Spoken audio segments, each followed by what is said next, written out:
রকম নাম ছিল। এই গরমে কিন্তু আপনাদের সারাদিনে কতটুকু পরিমাণ পানি খেতে হবে সেই ব্যাপারটা আমরা সঠিকভাবে বুঝতে পারি না। আমরা অনেকেই মনে করি বেশি বেশি পরিমাণ পানি খেলে আমাদের কিডনি সুস্থ থাকবে, কিন্তু পানি যেহেতু খাদ্য তালিকার ৬টি উপাদানের মধ্যে একটি, সেক্ষেত্রে এটিরও একটি নির্দিষ্ট পরিমাপ রয়েছে। সাধারণত আমাদের দৈনিক পানির চাহিদা নির্ভর করে আমাদের বয়স, ওজন এবং শারীরিক পরিশ্রমের উপর।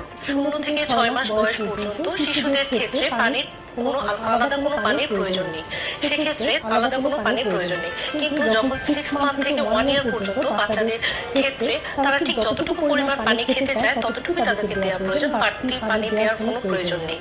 আবার 1 থেকে 5 বছরের বাচ্চারা সাধারণত পানি খেতে চায় না। এই বয়সে বাচ্চারা অনেক বেশি দৌড়ঝাঁপ করে, সেক্ষেত্রে তাদেরকে পানির পরিবর্তে আমরা ফ্রুট জুস দিতে পারি, যেটা তাদের পানির ঘাটতি মেটানোর সাথে সাথে তাদের মাইক্রোনিউট্রিয়েন্টের চাহিদাও ফিল আপ করে। আর প্রাপ্ত বয়স্কদের ক্ষেত্রে তাদের ওজন, শারীরিক পরিশ্রমের উপর